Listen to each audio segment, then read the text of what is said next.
a.m. Do you know where your children are? Right now on the 10 o'clock news.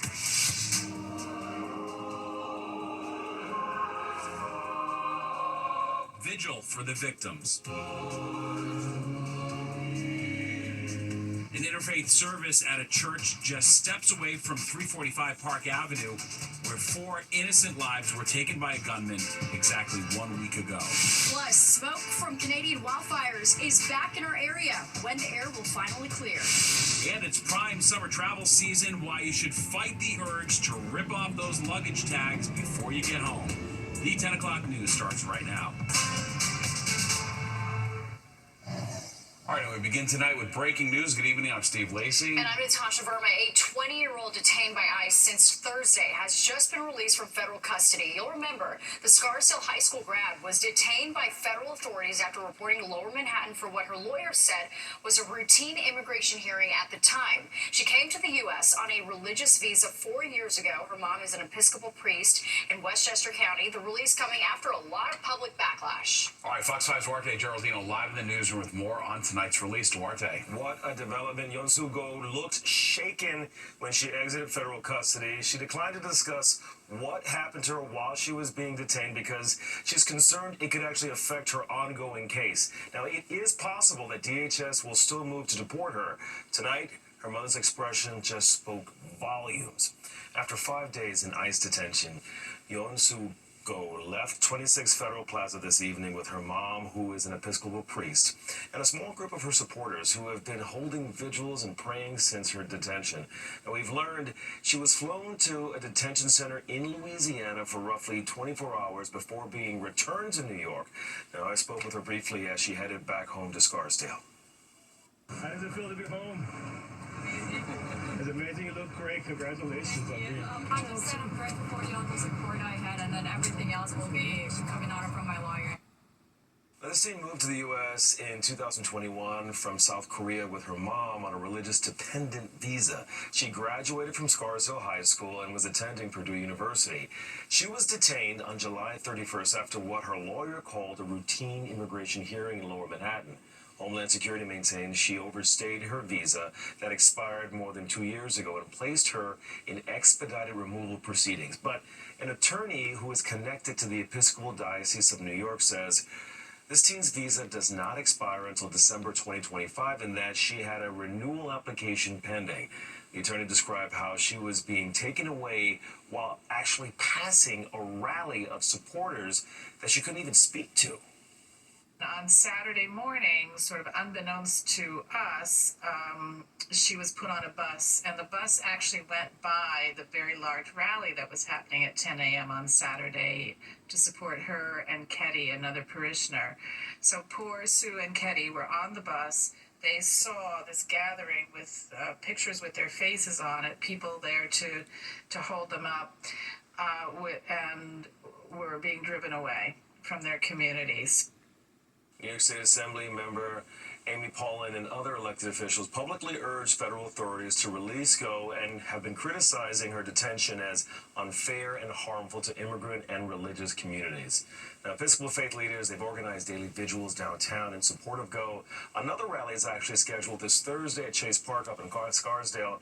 Many of her classmates and community members, they say they will attend. Once again, Yeonsu Go is back home for now. I'm Duarte Geraldino, Fox 5 News.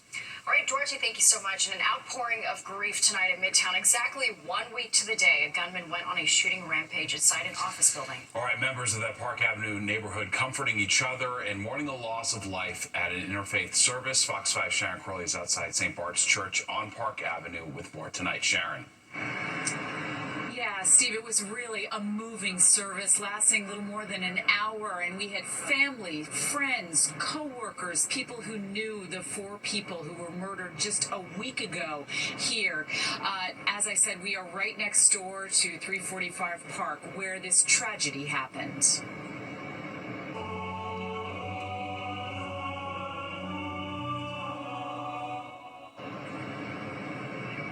Faith leaders organizing this event, of course, to remember the lives of Alan Etienne, Julia Hyman, Detective First Grade Diderol Islam, and Wesley Lepatner, all shot to death when a gunman opened fire inside the high-rise office building. We're here for our neighbors, for everyone grieving, for everyone that needs a listening ear and a helping hand. We're all trying to build something beautiful and good in our city, and there's so much that we can do together, and these tragedies sometimes are what it takes to remind us that we must be unified. Now, more security was visible at the office building tonight, which just reopened. It's right next door to St. Bart's, a city and a community, though, gathering tonight to remember them, to pray together and light candles.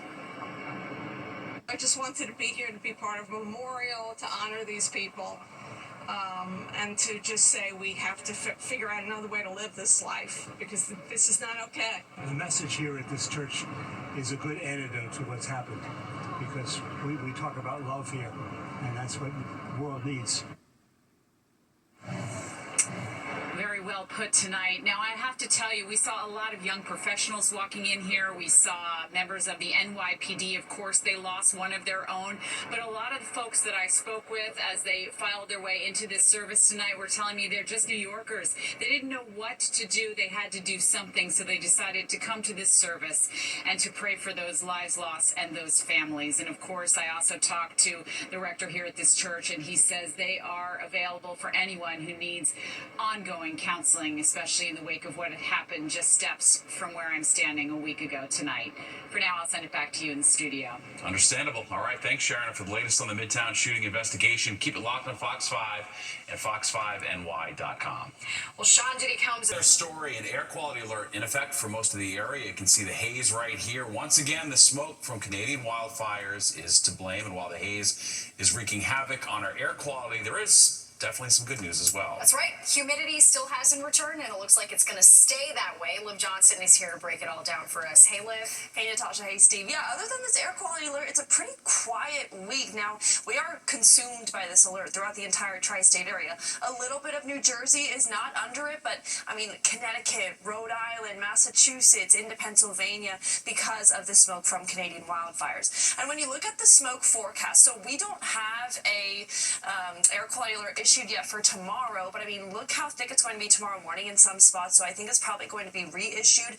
I mean, this is Tuesday afternoon. This is in the thick of it, so Poughkeepsie, Monticello, Sussex, and again, still kind of focusing a lot of it in Connecticut, and then Massachusetts had it really bad today. Most of the city on Long Island still probably would have an air quality alert issued, but it's not as thick, just a little bit of haze, most likely. For the air quality this afternoon, it was mainly in this moderate range, 51 to 100, so it could be a lot worse, but again, I think tomorrow we'll still have a little bit of issues with some haze and some visibility probably earlier in the morning.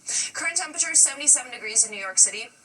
A little cooler out east, 65 for East Hampton, 73 for Long Island. We also have 73 down the shore in New Jersey. We've also dropped into the 60s for Poughkeepsie at 69, and Hartford currently 72 degrees. So like Natasha and Steve were saying earlier, these dew point temperatures have helped us out a lot.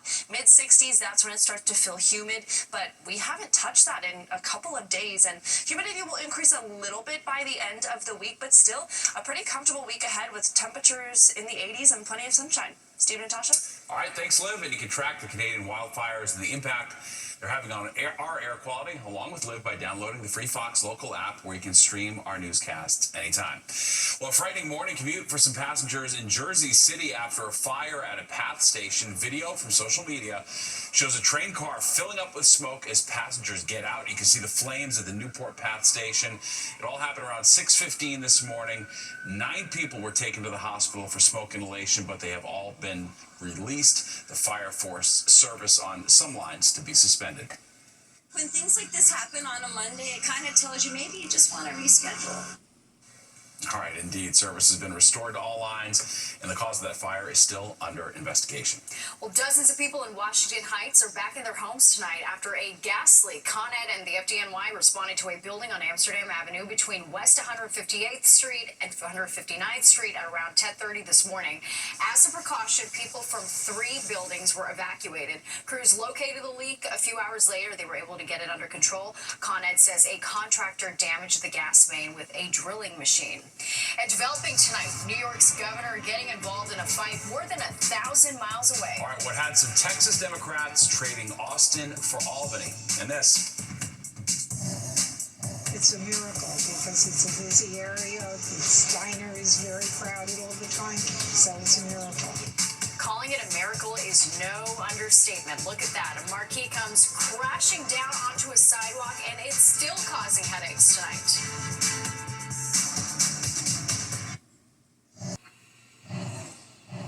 Developing right now, a battle taking place inside a state house more than 1,500 miles away in Texas is drawing the ire of New York's governor. And it all has to do with the push from Texas Republicans to redraw some congressional maps in their favor, causing Lone Star Democrats to get creative to block the vote. Fox 9's Linda Schmidt is here with the very latest. Linda? Oh, first of all, good evening to both of you. And you know, dozens of state house Democrats in Texas, they came here to New York for help. Others went to Chicago. By leaving, they prevented the state house in Texas from voting on the proposed new congressional district lines because they did not have enough members there to vote.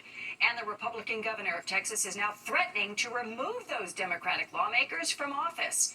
Now, this is the result of President Trump pushing the Texas state legislature to redraw the congressional district map in order to create at least 5 more Republican seats in Congress before the midterm elections in 2026. The Texas Democrats in New York at a press conference with the governor earlier today. Now, typically, congressional district lines are redrawn every 10 years after a census, which means it should happen in 2030. But state Republicans in Texas are trying to do it now. Well, Governor Hochul and many others saying they are trying to rig the system, and New York will help fight back by trying to redraw New York's congressional map to favor Democrats. This is a war.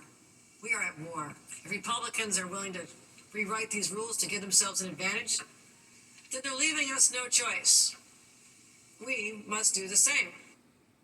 Now, I also spoke with a political expert who says every American should be concerned that stacking the deck in favor of any political party hurts voters.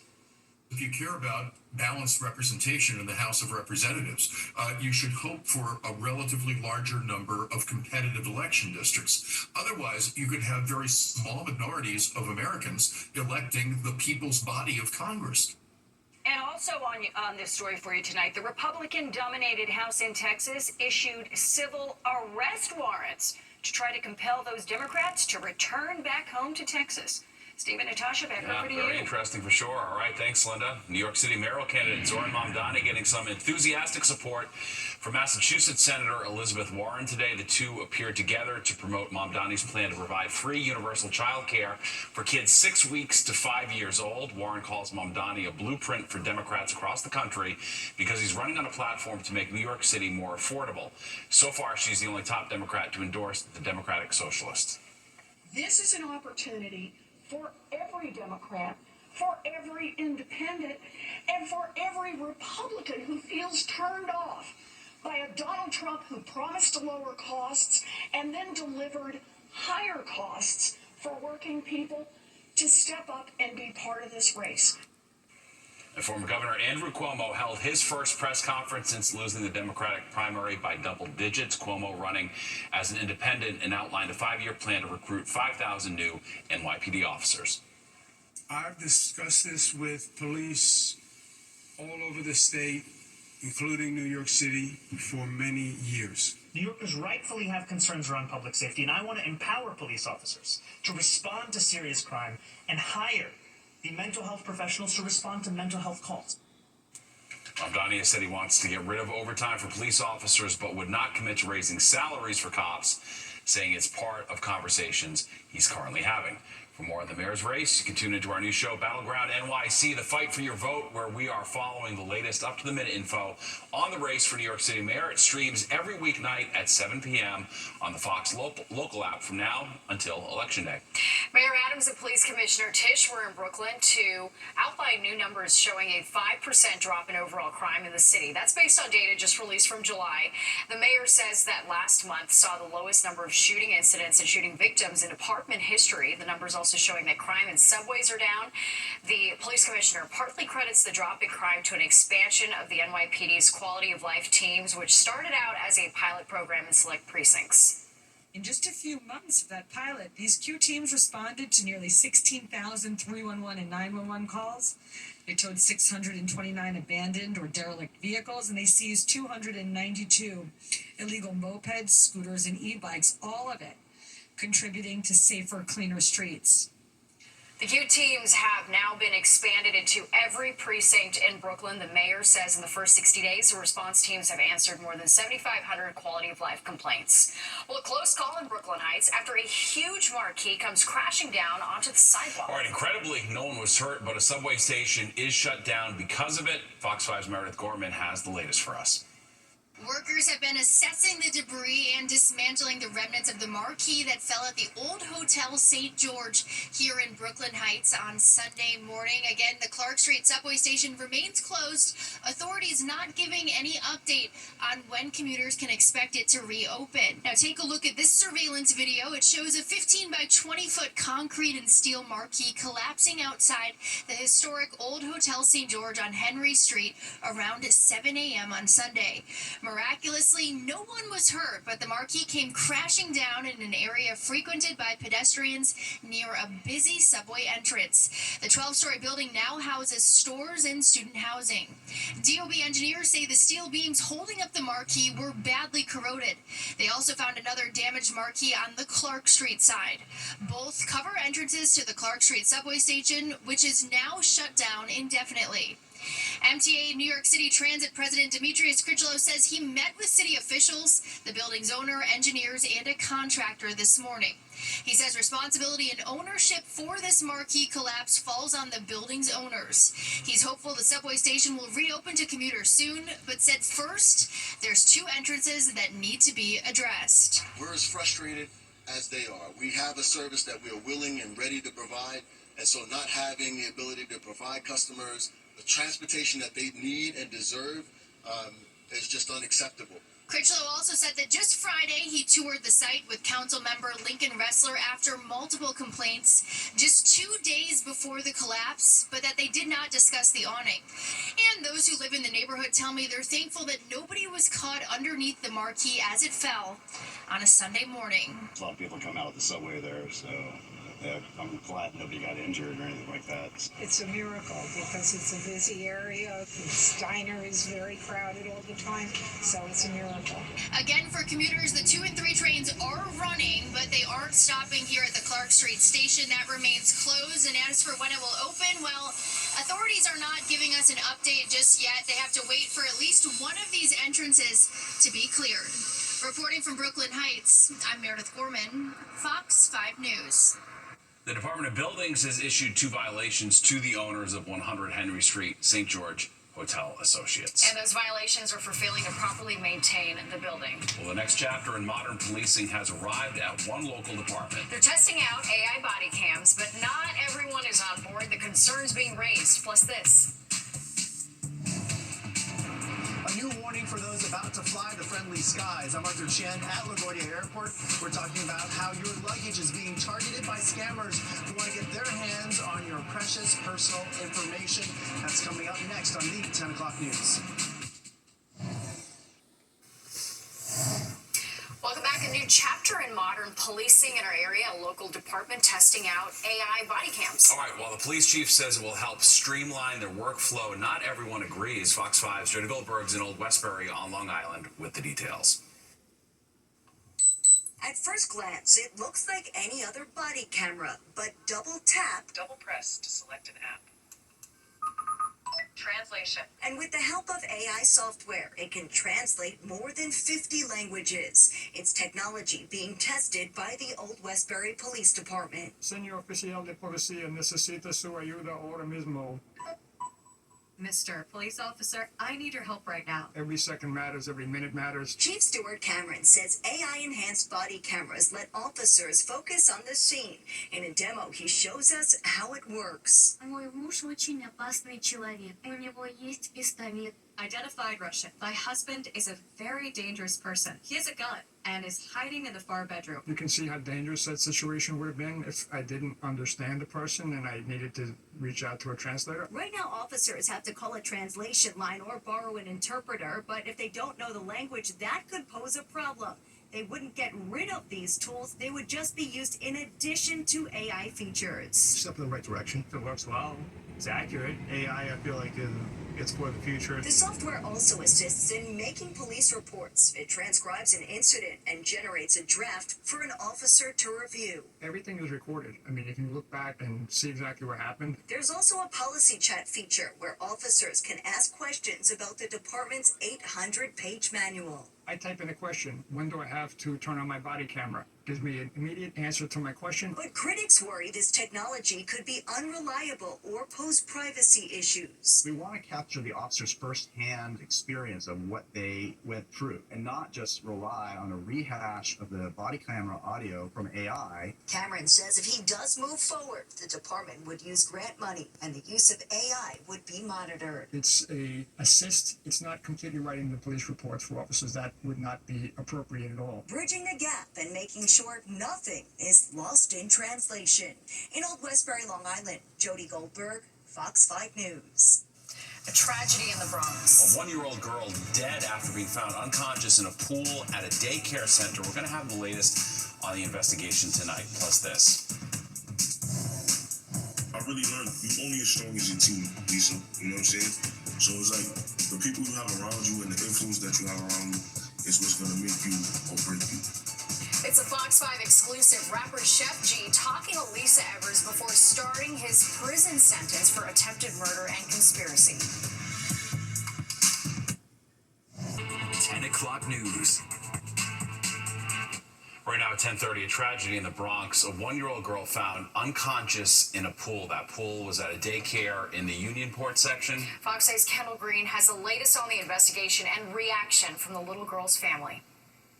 The pictures alone show a Bronx family's love for their daughter turned to grief, with photos of a smiling 1-year-old River Wilson fanned all over the front porch of her family's home in her memory. On Friday, neighbors watched her parents drop the toddler off at Anna's Butterfly Garden, the same daycare she'd been dropped off at for several months, just around the corner from their home. But soon after drop-off came tragedy. We ran out and went to the back.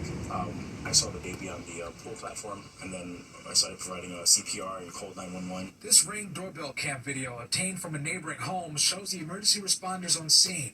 The NYPD says when they arrived, River was already unconscious and unresponsive. They rushed her to the hospital, but it was too late to save her. We talked to a neighbor who didn't want to go on camera, but he shares how he tried to save the little girl's life. Then I heard through the family or a friend of the family that the baby was pronounced. So I question myself a lot, you know. I mean, did I do the CPR the right way? Is everything the right way? And I just go over in the back of my head if I had been there sooner. The medical examiner's office is working to officially determine if the child died by drowning. Though days have passed, River's parents still don't know how their child ended up in the pool. The attorney representing River's family sent Fox 5 a statement in part saying, quote, "They are living every parent's worst nightmare. They trusted Ana Gonzalez Feliz and Ana's Butterfly Garden Daycare to protect and care for their child, but they catastrophically failed them by allowing River to drown. The daycare has compounded the pain of River's passing by completely ignoring the family's efforts to contact them. Meanwhile, the daycare facility caring for River before Friday had no reasons on record to worry. State records show the facility's owner, Ana Feliz Gonzalez, had no violations within at least the last year, since its most recent inspection back in May. We've tried reaching out to the daycare's owners, calling, even knocking on the door, but we didn't get an answer. We'll share their account for what unfolded as soon as they respond to our request for comment. That's the latest here in the Unionport section of the Bronx. Kendall Green, Fox 5 News.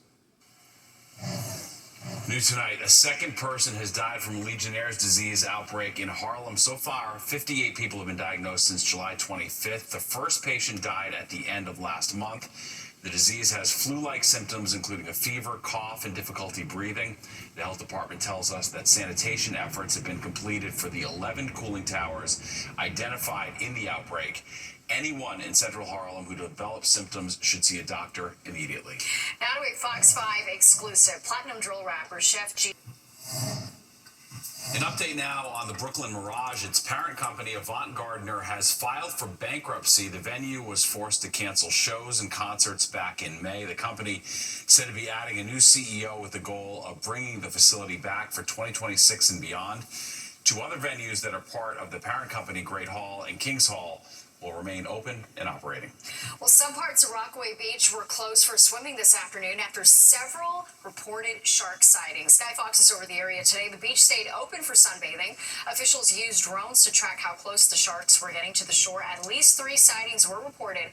Officials say that the protocol is to shut down swimming for at least an hour after a shark sighting for a mile in any direction.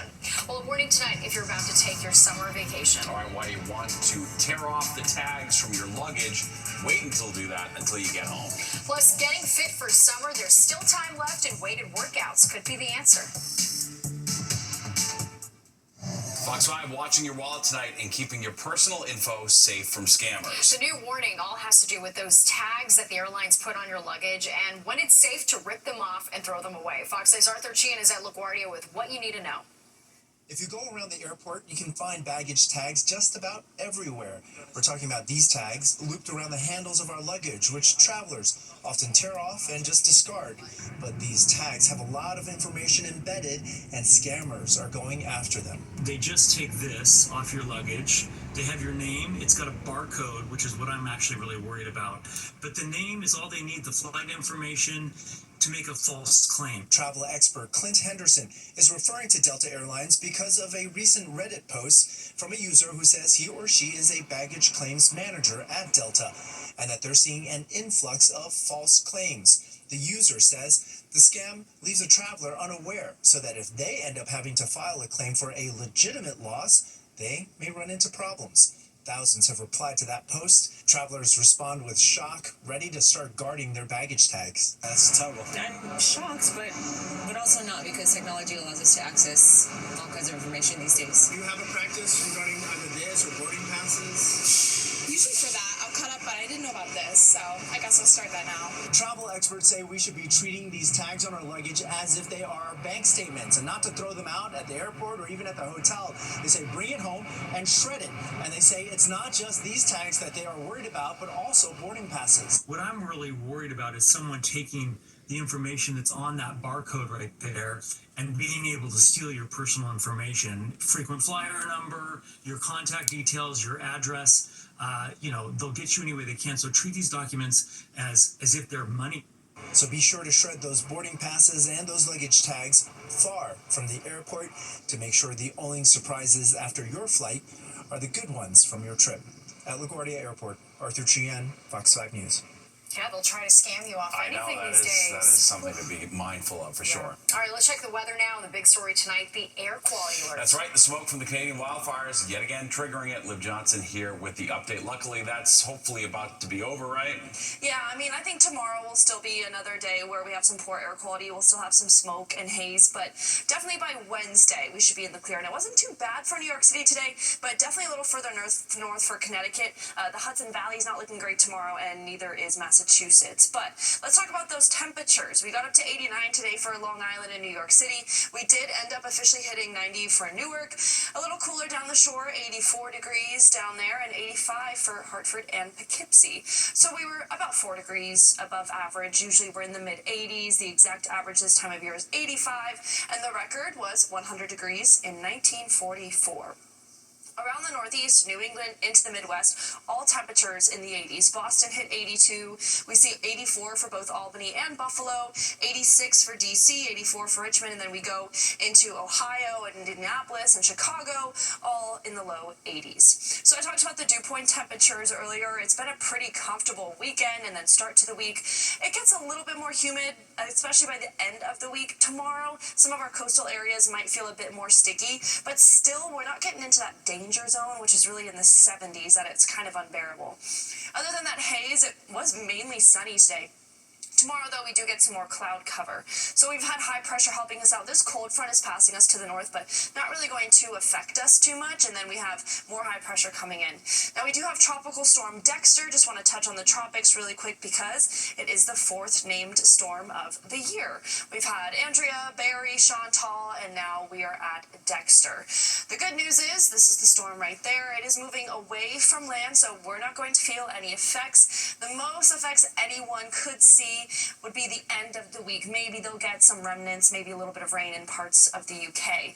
And just to remind you guys, hurricane season started in the beginning of June, and we're just about 10% through, 90% of it still to go, and it peaks September 10th. So for the rest of your day, clear and dry. But as I said, tomorrow, a little bit more cloud cover. Also, wouldn't be surprised if we have some more haze, especially in the morning. So a little bit more cloudy. I mean, on our futurecast, you're seeing like a few green spots that you think, okay, are we getting rain? It's a very small chance, maybe up in the Hartford area, but for the most part, we're looking at a pretty dry week until late Wednesday into Thursday. That's the next chance we could see some action. But even then, again, it's pretty much a small chance. Lows tonight, 70 for New York City, but we are looking at mid-60s for most of us, and then 59 for Poughkeepsie. Tomorrow, very similar temperature-wise, mid to upper 80s, but it is cooler down the shore in New Jersey, just a high of 76. We cool down a little bit by the end of the week, 84 down to 81 for Thursday and Friday.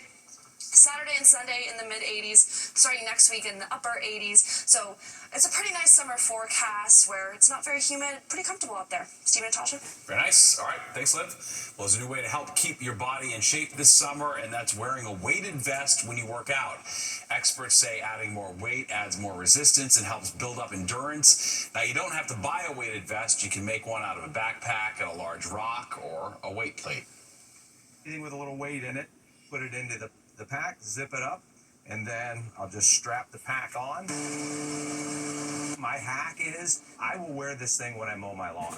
So I put about just 10 pounds in, maybe sometimes 15.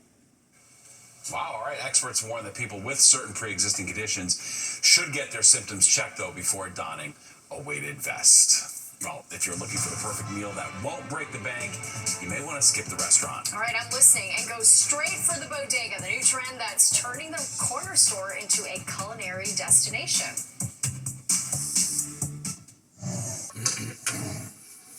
A sweet treat for people who gave blood in Brooklyn and Manhattan today. Junior's Restaurant teaming up with the New York Blood Center to host several blood drives. Today was outside Junior's on Flatbush Avenue and 45th Street in Manhattan. After giving blood, each person got a free cheesecake. There's another blood drive tomorrow from noon to 6 outside Junior's on 49th. Well, with the cost of dining out getting more expensive, you might not have to travel far from your home to enjoy a delicious meal. All right, as Fox 5's Duarte Geraldino shows us, many bodegas are now serving up restaurant-quality dishes that won't break the bank. And Jackie Chan, I'm a hero. You heard her right. She said Jackie Chan hero. That mix of bulgogi beef, black bean sauce, monster cheese, kimchi, and other Korean-inspired flavors has turned this East Village bodega into a must-visit food destination. Is there any one sandwich that you're particularly proud of? I guess I would have to say for number one. That's the one got us famous. Yeah, it's like very, what is that? Full noodle style, but in the version of sandwiches. Sonny and Annie's Deli has been serving customers for nearly 30 years. Sandwiches aren't just popular here, they're keeping this place running. Mostly people love our sandwiches, yes. It's not just Sonny and Annie's. Bodegas in every borough are getting a name for themselves for delicious chef-driven meals that you'll walk out with in plastic bags like this that are far less expensive than the 30 to 60 bucks you're going to spend at most sit-down restaurants in New York City.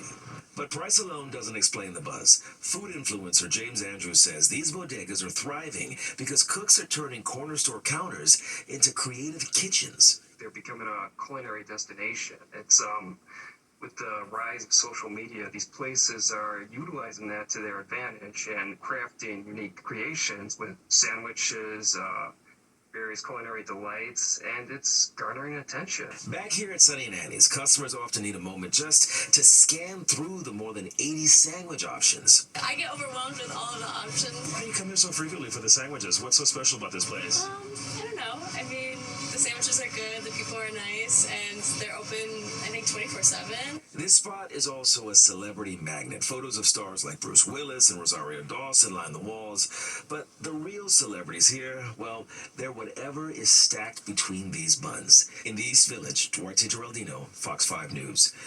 Looks good to me. Yeah, I like that. Yeah. The focus is on the sandwiches. All right, well, there's more of the 10 o'clock news straight ahead. We'll be right back.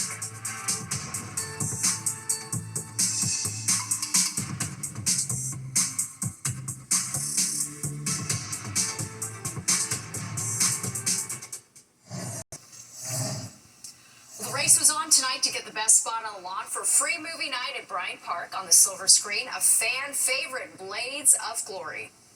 Lawn opens every Monday at 5 p.m. and so if you're hoping to snag a seat, highly recommend getting here early ahead of the film, which begins at 8 p.m. And from 5 to 8 p.m. you can enjoy a picnic with some friends, as well as some fun here in Bryant Park. And next Monday, the 11th, you can catch The Godfather at Bryant Park. Very fun. All-time classic, indeed. Yeah, got to get it in while you can. All right, well, let's get one last check on the weather. Steve, Natasha, well, next Monday, so far, it could change, but right now it looks pretty good. A high of 80 and plenty of sunshine, so it would be a good night for a movie in the park. Very similar to what we have tomorrow, which is also 88 degrees, quite warm. A little bit humid as the week goes on, but also a little cooler for the end of your week. It's 81 for Thursday and Friday. That's our really lone shower chance of the week is on Wednesday night into Thursday, and then another shower chance on Sunday. But right now it doesn't look like anything that would be widespread or ruin our day. Pretty minimal and still just a small chance. But overall, a nice day tomorrow, a really nice week ahead, and a great weekend. Looks good to me. All right, Liv, thank you. And don't go anywhere. Good Night New York with Crystal Young and Ryan Christopher's next at 11, and you do not want to miss it. All right, that does it for us tonight. If you missed any part of the 10 o'clock news, you can always catch an encore on our free streaming app, Fox Local. Or you can stream our newscast anytime. Have a great night. We'll see you tomorrow.